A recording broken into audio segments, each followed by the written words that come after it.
mode. So I've just done a quick social media 101 to ensure that we're all on the same page and all think that we're speaking about the same thing. So what is it? So really, social media are the websites and apps that enable users to create and share content or to participate in social networking. So surely by now we're all familiar with at least Facebook and perhaps Twitter, maybe Instagram. These are the popular ones in the West, but there are many others, and they tend to attract people who, for different reasons. So TikTok, Reddit, Instagram, and the big one is WeChat. But they're all used very differently and very much in different ways, but they would all come under the general umbrella of social media. So social media are still a relatively new way of communicating and sharing information between people. And the people you're sharing with can be very close in your own community or even in your own organisation, or they could be thousands of miles away from you. A lot of people are now using it for their own personal brand as an expression of themselves, and so their content creation is curated in certain ways, in a way to express who they want to be seen as, at least on that platform. But we're really interested in how it's used for marketing purposes. So who uses it? Well, simply everyone does.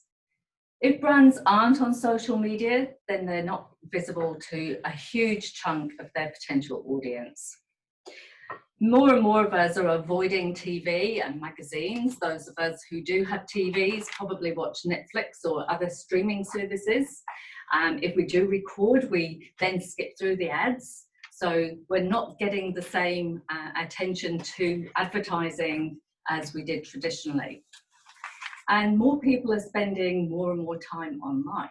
Social media is where they want to be, and so it's where you need to be. And don't be fooled that this is just young people, because it's certainly not. Every generation uses social media. It may be that they use different platforms, and obviously not everybody in every generation is going to be using social media, but it is really, really widely used in all the communities. So basically there are two purposes to marketing on social media. The first is the relatively new way in that it's a communication between.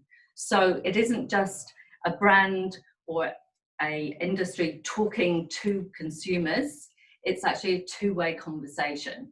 And it allows the industry to be co-created by the people who are participating in that industry or with that brand.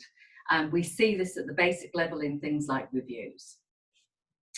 But secondly, it's more traditional. So we can see the use of social media as platforms for generic traditional marketing. So we're still seeing ads coming up on social media, we're seeing competitions, we're seeing promotions, etc. And sometimes it's a combination of these just to try and make a bigger noise and cut through the clutter and get your consumers' attention. Those of you who are in Auckland may recognise this if you were around Mission Bay last summer. So this was a campaign that started out very much in the real world, if you can call these things real world. So it was actually when Uber Eats were really trying to make a push in the market. And so McDonald's had just joined Uber Eats in terms of using the platform for food delivery. So they combined with Kelly Tarleton, who are the big attraction in Mission Bay. Kelly Tarleton, if you see the shark bus there, so that is normally seen going up and down Tamaki Drive to the big hotels where it takes tourists. Remember tourists when we used to have them? So it takes them and takes them to Kelly Tarleton's and then takes them back to their hotels. So the campaign was this fillet of fish, which was a car that was converted to look like this, and it went along Tamaki Drive with the shark bus chasing it. And there was no other information, so it got people talking, and on social media people were saying, have you seen this? What's going on? Anybody know what's happening? And all those kinds of things. Then came a game which was exactly the same, but it enabled you to actually use the shark bus to catch the burger. And if you were able to do that, then you got an Uber Eats voucher, which was anything from $5 to $50. And you could use that for anything, not just McDonald's. So it was very, very popular, created lots and lots of buzz, and both online and offline. So that was obviously in Auckland, not in China, but gives you an idea of what is potential. So why is it so powerful? Well, it's very powerful because everyone's on it. So social media is ingrained in our day-to-day lives. Many of us use social media as our news source. So rather than going to traditional newspapers, we have an app. We use it to communicate with friends and also for the latest trends. Not on social media, you're missing out on millions of eyes on your brand. Now in China, social media is even more pervasive and even more powerful, and that's driven by trust. So when we were doing our interviews, time and time again, we heard about the importance of social media. And that was because there is a lack of trust in the market in general. So authenticity is a real concern for many people in China, many consumers, and they felt that they couldn't trust anything from traditional advertising to even government messages. What they do trust are their networks.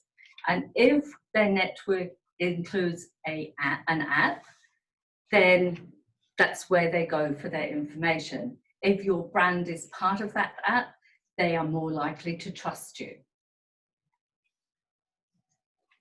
Okay, so I'll stop lecturing now.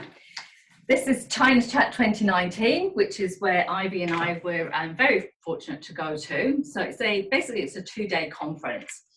It was all in English. There were a couple of presentations we went to which were in Chinese, but they were instantly translated. And several times the translator, because it was sometimes quite technical, didn't know the word, and the person who was speaking in Mandarin said it in English and spoke perfect English. So they were obviously just a little bit shy in speaking. It was a very open conference in that people were very friendly. They really wanted to talk about what they were doing and what they could do, gave lots and lots of examples. And, you know, there were drinks and networking, evening party, which I didn't go to because I was the oldest person there by about 40 years. But definitely it was well worth attending. So this just part of the program, just gives you an idea of what the main chats were. The chats were actually the longest, the sessions, I guess you would call them, rather than the workshops. And if you see the names of the presenters there, you'll see that many of them were Europeans or Americans or Australians, New Zealanders. And for me, it was fantastic because they were all speaking in Mandarin, which, not to us, but they all could speak Mandarin, which was great to see. And they're all based in China doing this work. So we saw some pretty whizzy presentations as well from these guys. And these were just some examples of the workshops as well. So the workshops were a deeper immersion. And for us, because we knew so little, it was fantastic because we just went to everything and to try and find out a little bit about what was going on. So these were some of our important points. China is a market that moves fast. Social media are vital to stay connected to both the market and to your consumers. And it is ever changing, so you need to stay connected. Consumer is not one group, it's a vast number of groups, and the aim is to target your group. So how well do you know your target market, and how well do you know your target market in China, are questions that I would ask you to pose to yourself. WeChat. So the conference was on many different platforms, but WeChat is by far the largest and probably the most significant. And it's really like a digital Swiss Army knife. It's not like a platform we have in the West. So it's social media, of course, and it's a chat channel. but it combines payments and public service and mini programs and third-party services. So you don't need to have the Uber Eats app and the Uber app and Apple Pay. Everything is in one place, which means once you've logged in and gone through all those details, you never have to do it again. You can just use this. Daily active users of over 1 billion, which is very impressive. And competitors are obviously coming from every angle. As every successful business knows, success means that people start trying to replicate you and copy you. Fortunately, there seems to be room for all, at least at the moment, in China. So some of these you'll probably be familiar with: TikTok and Alipay, Little Red Book. I start by now apologizing to any Mandarin speakers as I start speaking in Mandarin, which only I recognize as Mandarin. So Tangdao, Touch Manga, which is for Gen Z, and Maido for new mothers. So just a couple of examples to try and illustrate this a little bit more for you. So because we're trying to segment and we're trying to get as tight as possible to reach our target market, there are things like mini programs. So these are within WeChat and they're designed to be used as utilities. And they're very much preferred by Chinese consumers. And they're not a forever thing. They've got an end point. So they're an excellent way of segmenting if you're wanting to reach a specific target market for a specific reason. But they're not the only, WeChat aren't the only ones doing this. Tangdao is very much aimed at the older generation. And we heard of a really excellent marketing campaign by L'Oreal with the dancing grandmas. So in China, in any main square or local urban square, you will find usually in the evenings or early mornings, a group of older women who are there to join together to dance. And so some are more sophisticated than others. But often they just have a boombox and somebody has a megaphone. And if you have the megaphone, you have the power. So you also get to do the choreography.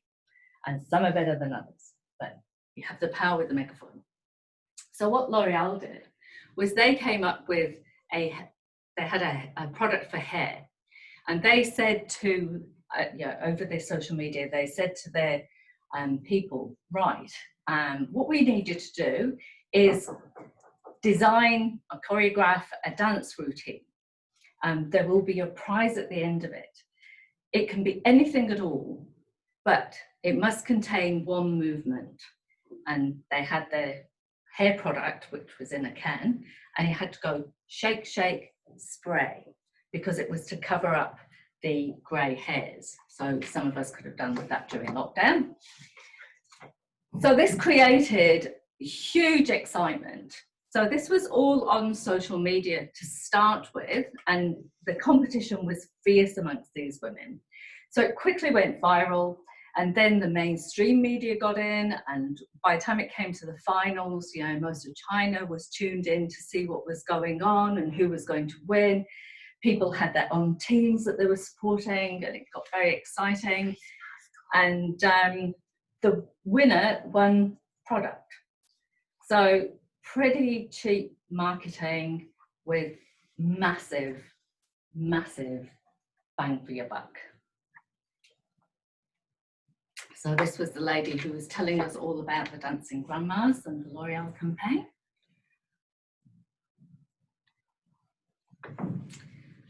In the West, we have influencers, and you're probably familiar with influencers in this kind of social media area. In China, they're called key opinion leaders, KOLs, and they're far more powerful than in the West because of the importance of social networks in Chinese culture. So almost 48% of Chinese users will make a purchase because of a KOL. That's huge. And in 2016, the KOL economy was valued at 12.8 billion in New Zealand dollars, whereas in the economy of the United States, it was 1.6 billion. And these influencers are often young people. So we have Timmy Shi there, who's an actor and a KOL. So a couple of examples. Becky Lee collaborated with BMW in 2018.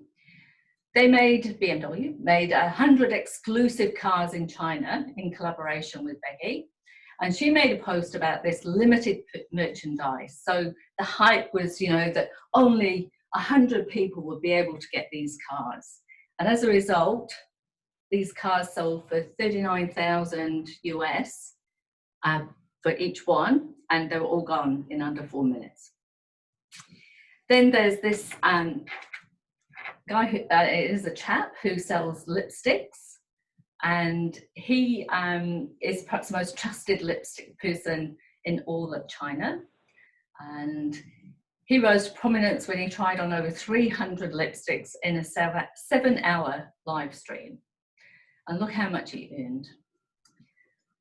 And sold all those lipsticks in 15 minutes. So I decided he needed his own picture because that's pretty impressive.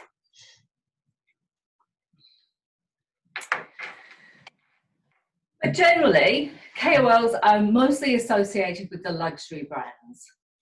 So whilst they most certainly do influence the opinions of many unable to purchase in this category, they don't account for the fact that more than 70% of Chinese Gen Z rely on social media to purchase products, 44% of the rest of the world.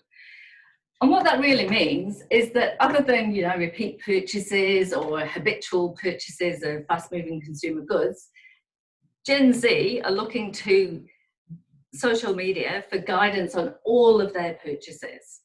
So where is it they are looking?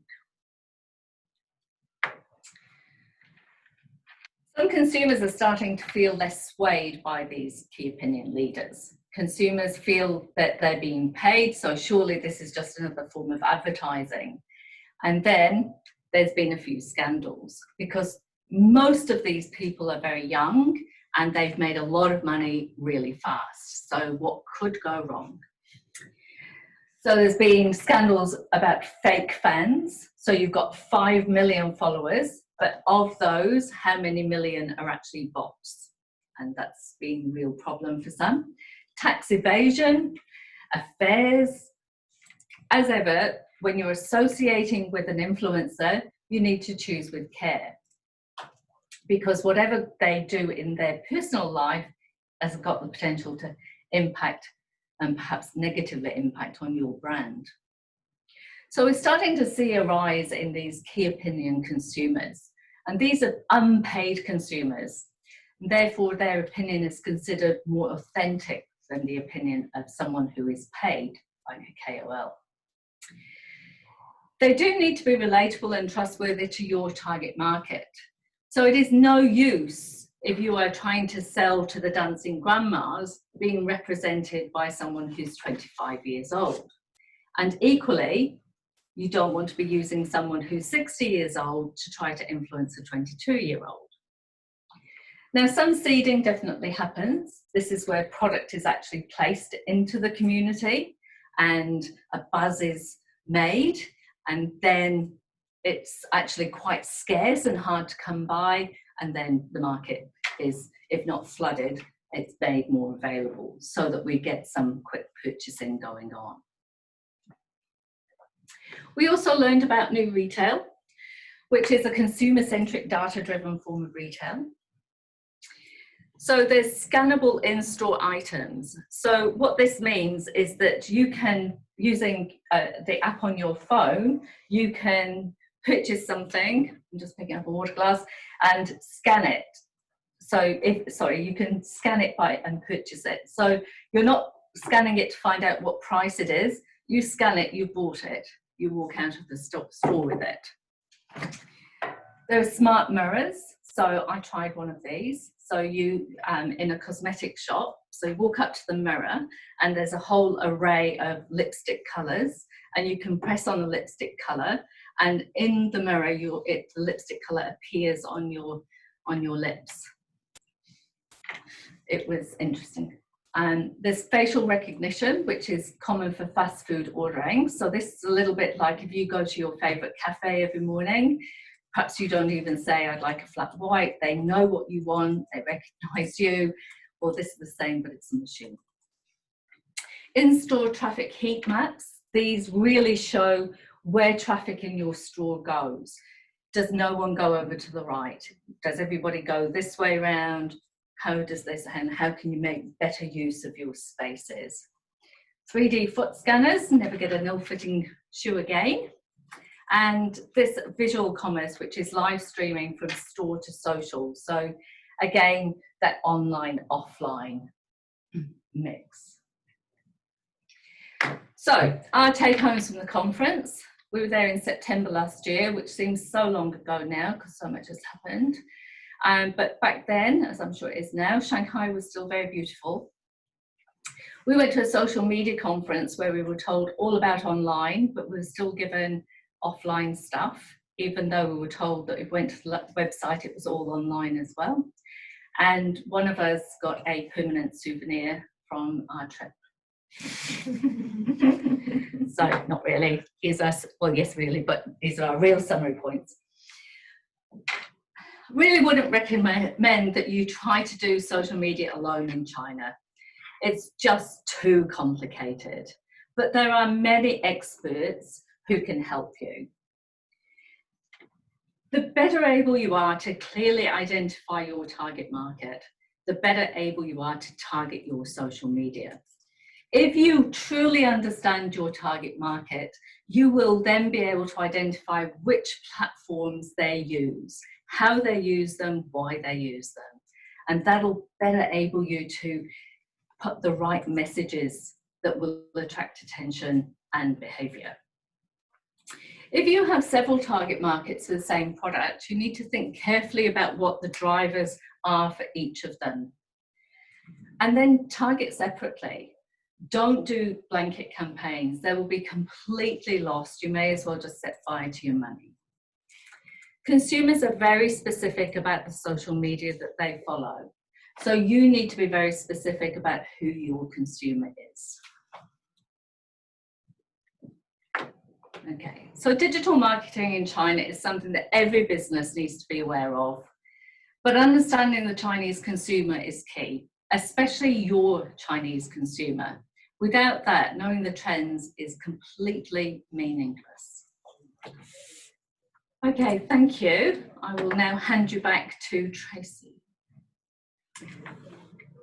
Thank you, Denise. Right, I'm going to invite Ivy Gann to join Denise on your screen now, as they were both at the conference together, and they're going to be able to chat with you and answer some of the questions that are coming through. We've had a really good rush of questions, so I'll try and get through them all today. I would just like to assure you that if we don't manage to get to them all, I'll get the presenters to answer all the questions, and we can email those out to everyone that's online today. But I'll try to quickly get through them.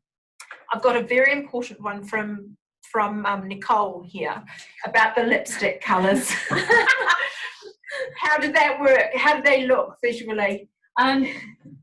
Not quite the same as when the Smith & Co. lady does it, if I'm honest. But it definitely, you know, you could see where it was going with it, and it did give you an idea. Fabulous. Okay, another one from Nicole, a bit more serious this time. How does the government in China view social media? Do they try and control the messaging at all? Are they involved? I would say there are always an unseen hands beyond the scene. But in terms of this kind of marketing operations on social media and the daily life, that's not the thing that this hand is really focusing on. Okay, thank you. Simone is asking, lots of the Chinese population are doing a lot on a few sites. What sounds like they're doing a lot of activity on a few sites. Isn't this a huge problem in regards to data security, hacking and exploitation? Or is the platform owned by the government? Do you know? I do. I'm aware of some cases regarding the data leakage over the past few years, and I guess that's a concern that many people are having. More and more people are aware of the issues with data security, privacy, and things like that. But many of them are still on the way to get this awareness, and also because people feel these platforms are just so convenient, and many of them may be willing to trade off for that convenience. And also, I guess data security is not just happening in China, but over the world. Like Facebook also has these kind of things as well. But yeah, if you are going to make the most of the social media, you have to trade off something for that, I guess. Sure. Simone, I hope that answers your question. If you want to add anything, please turn your mic on now and let us know. I've also got a question here from Carl. How many key opinion leaders or key opinion consumers have been prosecuted for making misleading claims or ones that don't align with advertising regulations? I'm not sure about aligning with the regulations, but the prosecutions are fairly common. I was doing my slides and I kept showing them to Ivy, and she would say, "Oh no, you can't use him. He's been prosecuted for this," or you know. And then the next day I'd say, "I found something." "Oh no, she was doing that," you know. So I think it is fairly common. As I say, I think young people and lots of money, not always the best combination, perhaps. And people are forgetting things. So when the time goes on and they can come back in and they will have new followers. So the shamed ones come back again, do they? Sometimes. Oh, okay. Sometimes. Okay, I've got one here from Louise. How does the webcast or web live stream affect the current Chinese market? Is it going to replace infomercials? To replace Infomercials. They're a big thing in China, aren't Yeah, they are. Okay. Yes, it's a hot thing, the live streaming, and in Chinese we call it 直播, and it's really a hot topic in, I guess, since last year. But I personally, I'm not very into video and live streaming things, and I can't say comment much on that. But from the messages that I am receiving from my social media networks, it's a big trend. But I guess you can't say at the moment that it's going to replace other platforms, because there are people like me don't really like live streaming, and there will be multiple platforms and capturing different demographics, different market segments. Nicole's asking, how do you know if they're trustworthy? And I think this question is relating to key opinion leaders. I don't know if that's right, Nicole, if you want to chirp in, but how do we know if they're trustworthy? I think it's the same as, many of us, when we're looking to purchase something, perhaps look at the reviews, or we want to stay in a hotel, we look at the reviews and the ratings. And that's where surely if someone's got 7 million followers, then they must be trustworthy, which is why sometimes when the scandals break about how many of these are actually fake fans, it really damages that reputation. Yeah, but consumer may assume that if this is the KOL, this is a celebrity, then he or she may value his own reputation. Great. And Elizabeth's asking, is there a similar platform to LinkedIn in China? I guess you can use LinkedIn in China, but it's not very much popular. And I guess the corporate level of social media, I guess WeChat is doing on that, and there are also some other mobile apps are targeting this market like Ding. You may have heard about that. They were used by even students, primary school students during lockdown when they need to do this online learning and communicate with their teachers. So yeah, there are some kind of corporate level social media happening in China as well. But yeah, I personally don't have much experience in that. Great. I've got a couple of questions here from Ray. Now, Ray, you might want to turn your mic on. I'm just thinking, he asks, how did WeChat initially gain the trust of consumers? But I'm wondering if we've just covered that off. Would you say? I would say that WeChat has gone through a long journey with Chinese people, and at the beginning, it was just like IM immediate. You use it to just chat with other friends. So it was built on really a really personal network, and then it exposed into this big monster. So you will have real friends on your WeChat contact list, and that's the origin of trust from my point of view. And you will see what your friends are sharing on their moments, and you get to extended networks of your friends' friends, and these are all built on this interpersonal trust network. Yeah, I would say that that's the where trust firstly comes from. Sorry, Ray here. I guess my question's more in relation to WeChat as a platform and how that initially gained traction amongst consumers, in particular from a trust perspective, and I guess how it evolved to people putting their bank accounts, a lot of different finance portals onto WeChat as well. Because I guess in a lot of countries such as Australia, there are large groups of consumers that are still very skeptical, even with PayWave and utilizing some of the high-tech forms of payment these days. I guess speaking as a Westerner, I've been going to China for many years now, the difference in privacy is quite extreme.